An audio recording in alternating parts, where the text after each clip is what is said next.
श्री कृष्ण जी के साथ में माँ रुक्मणी जी का शादी हो गया। पर शादी होने के बाद भगवती रुक्मणी जी के मन में अभिमान आया, मेरे समान सर्वमान कृष्ण भगवान को प्रिय कोई नहीं। कारण द्वारका के द्वारका माँ, मैंने कृष्ण भगवान को एक पत्र लिखा और मेरा पत्र सुन कर चार घोड़ों के रथ में दौड़ के भगवान श्री कृष्ण मुझे लेने के लिए आए। मन में आ गया अभिमान मेरापन, ये दूर करने के लिए अपने कृष्ण भगवान का एक बड़ा नाम है, वो है गर्व कंचन। और ये रुक्मणी जी का अभिमान दूर करने के लिए दुर्वासा ऋषि को निमित्त बनाए। यहाँ से 50 किलोमीटर दूरी पर महामुनि दुर्वासा ऋषि का आश्रम है। उनको कहते हैं पिंडदार क्षेत्र, पढ़े लिखे लोग गूगल में देख सकते हैं। दुर्वासा के आश्रम पर कृष्ण भगवान रुक्मणी दोनों भोजन का निमंत्रण देने गए। महाराज द्वार का भोजन के लिए बना लो। दुर्वासा साहेब में तपस्वी ब्राह्मण, रथ में गूंगे घोड़े हैं, उस द्वार में कभी नहीं करता। क्यों? गूंगे जीव को दुख देना, गूंगे जीव को कष्ट दे करके भोजन करना ये उचित नहीं है। तो भगवान श्री कृष्ण ने अपने रथ के 4 वशों को खोल दिया और एक तरफ भगवान, एक तरफ माता रुक्मणी, पति पत्नी दोनों रथ में जुट गए और रथ खींचने लगे। गुरु का महिमा गाते गाते दोनों आधा मार्ग पार कर गए और आधे मार्ग पर माँ रुक्मणी जी को योग की वजह से, परिश्रम की वजह से पानी की प्यास लग गई। माता ने भगवान श्री कृष्ण से करुणा के साथ कहना पड़ा कि हे नाथ, अब ये रथ मेरे से आगे नहीं चलेगा, मुझे पीने के लिए थोड़ा जल चाहिए, जल मिल जाएगा। उसी समय भगवान श्री कृष्ण का एक नाम है योगेश्वर। उन्होंने अपनी योग शक्ति के माध्यम से भूमि के अंदर गंगा का आकर्षण किया। अपने बाएं पैर का अंगूठा श्री कृष्ण भगवान ने भूमि में दबाए और जहां रथ खड़ा वही गंगा प्रकट कर दी। रुक्मणी जी ने पानी पी लिया, प्यास बुझ गई, लेकिन एक छोटी सी साथ में गलती हो गई। कुल पुरोहित दुर्वासा ऋषि उनके साथ में थे, उनको पानी पिलाना भूल गए।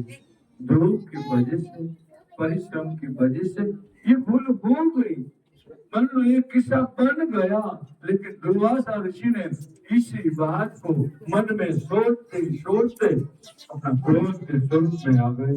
रोता हुआ ब्राह्मण मुझे रथ में बिठा करके यहाँ तलक लाए, जल पिलाया नहीं, भोजन कराया नहीं और मेरे सामने गंगा प्रकट करके जल पिया, जल भी नहीं पिया, गंगा जल में भी मेरे को नहीं दिया। ये तो मेरे ऋषि कुल का अपराध है। इसी अपराध के कारण क्रोध के स्वरूप में आ गए, उनके मुंह से 2 शब्द निकल गए। दोनों का 12 साल का वियोग रहेगा। वियोग की भगवान का नाथ का मंदिर है, वो गांव में है और रुक्मणी का मंदिर यहाँ पर। इसी भूमि पर 12 साल रुक्मणी जी ने अकेले रह के तप और भक्ति किया। वो तपस्थली पर आज आप अपना तीर्थ परिपूर्ण करने आए। दुर्वासा ने क्रोध में कृष्ण भगवान को कहा, अरे कृष्ण जी, आप तो द्वारकापुरी सोने की नगरी के मालिक हैं, आपकी सोने की नगरी द्वारकापुरी ऐसे के ऐसे ही रहेगी, सब कुछ मिलेगा, आप जो मांगोगे मिल जाएगा, लेकिन भूमि के ऊपर नगरी आपकी सोना की रहेगी, पीने का पानी खाना रहेगा। आप सभी लोगों ने भूमि महारानी बहन दर्शन किया होगा, जब प्रसाद लिया होगा, किसी ने स्नान भी किया होगा, उनका भी स्वरूप सारा हो गया। वर्ल्ड में कहीं भी आप जाओ तो कहीं नदी खाना होता ही नहीं है, कहीं पे भी नदी खाना नहीं होता, वो मीठा ही होता है। क्यों? वहाँ का पद मिला है, लेकिन हमारे यहाँ महामुनि दुर्वासा के प्रताप से भूमि पर खारा जल और बीच में माँ रुक्मणी भूमि पर दुर्वासा ने कृष्ण भगवान को कहा कि कृष्ण जी जो चाहिए वो मांगो। तब दुर्वासा ने कुछ नहीं मांगा। भगवान श्री कृष्ण ने इतने क्रोध के स्वरूप में थे कि उसको अपने मयूर आसन पर बिठाया। महाराज जी शांत हो, गुरुदेव शांत हो। दुर्वासा ऋषि मयूर आसन पर बैठे और अपना स्वभाव अति शांत हो गया। अपने आसन पर दो ब्राह्मण जनता को भगवान श्री कृष्ण ने बिठाए हैं। केवल दो ब्राह्मण, एक तो सुदामा और दूसरे दुर्वासा। आसन पर बैठते ही प्रसन्न चित्त में आ गए और कृष्ण को कहे, कृष्ण जी अब मांगो, जो चाहिए वो मांगो। लेकिन कृष्ण ने कुछ अपने लिए नहीं मांगा, मांगा तो सिर्फ आपके लिए मांगा कि कलिकाल आएगा, द्वारका तीर्थ बनेगा, यात्रा का दाम और पुरी दोनों में गिनती होगी द्वारका जी की। और कोई तीर्थ धाम और पुरी में दोनों में नहीं है, ये एक ही तीर्थ ऐसा है कि धाम और पुरी उसकी गिनती होती। अन्यथा यात्रियों का यात्रा, मनोकामना, तमन्ना है, सब कुछ ये भूमि पर पूर्ण होगा। ये मेरा वरदान समझो, ये मेरा आशीर्वाद समझो। द्वारका नाथ जो है वो जगत पिता है और माँ रुक्मिणी है वो जगत की माता है। यहाँ आने वाले यात्री अपने अपने पितरों को याद करना। पितरों को क्यों याद करना है कि अपने परिवार में जो गुजर गए हो। मान लो कोई द्वारका धाम आ सके हैं, कोई द्वारका धाम नहीं भी आ सके हैं, और किसी के मन के मन में रह गए हैं। और हमारे राष्ट्र के ऊपर जब कोरोना महाकाल आया, वो कोरोना में कितने जीव बिना पानी ऊपर चले गए। वो जीव की शांति, उन परिवार की शांति के लिए रुक्मिणी के नाम पर वो अखंड प्याव चलता है। वो प्याव गाय, मानव, पशु, पंछी, यात्री, जति जो भी सबके लिए चलता है।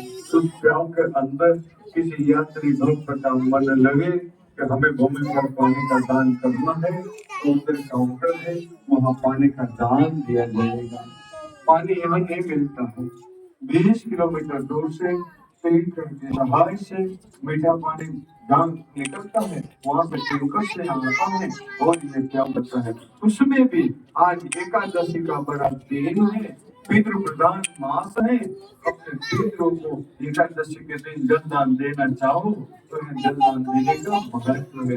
जब कृष्ण भगवान ने रुक्मिणी के साथ शादी किया तब एकादशी, तुलसी जी के साथ शादी किया तब एकादशी, और आज आप लोगों को ये भूमि पर आने का अवसर दिया, वो भी एकादशी का दिन है। अपने पितरों के नाम पर पानी का दान देने का मन लगे, श्रद्धा हो, मन हो तो अंदर काउंटर पर जल का दान देना। और जल दान का नियम ऐसा है, 20 किलोमीटर दूर से टैंकर आता है, उसी टैंकर का 1000 रुपया खर्चा लगता है, पूरे दिन पानी पिलाया जाता है। पैसा पानी का प्याव में उपयोग होता है, कोई आधा दिन पानी की सेवा करे, 500 रुपया खर्च लगता है। और चल करके आने वाला गरीब से गरीब यहाँ आए, ये भूमि पर राजा से लंकर सबका अधिकार है। तो कोई गरीब आया, वो कहे महाराज जी हमारे माता पिता ने हमें पाठ पोष कर बड़े किए हैं, उन माता पिताओं के ऋण की मुक्ति के लिए मैं पानी का दान करता है, तो 21 घड़ा जल दान की भेंट 200 रुपया लगता है। उसका प्रसाद हमको आशीर्वाद प्राप्त करना, शांति से अंदर लाना, दर्शन करना, काउंटर पर हो सके तो जल का दान करना, बाहर निकल के वहाँ जल प्रसाद लेना। और रुक्मिणी जी ने कृष्ण को जो पत्र लिखा था, 4000 साल पुराना पत्र, सबसे पहला पत्र, वो पत्र किसी को वो चाहिए तो वहाँ काउंटर से मिलेगा। किस काम में आएगा? परिवार के अंदर जवान लड़के लड़की हो जाते हैं, शादी नहीं होती है, बात आती है पात्र जाति, ये सब समस्या परिवार बड़ी होती है। इस समस्या का समाधान का वो पत्र है, वो पत्र को अपने भागवत के ग्रंथ में स्थान मिला है, वो वहां से लेकर के लोगों का कल्याण के लिए वो पत्र रखा है। आप भी किसी का कल्याण करने के लिए ले जाना चाहो तो वहां से पत्र भी ले जा सकते हो। जल पीना, प्रसाद देना, एक परिक्रमा घूमना, आगे के मंगल यात्रा शुरू करना। आप सभी लोगों ने शांति से श्री कृष्ण को जो सुना है इसके लिए सभी यात्री भक्तों का मालूम पड़ के द्वार से आपका आभार व्यक्त करता हूँ प्रेम से शांति से आओ बोलो रुक्मणी माता की जय भगवान की जय श्याम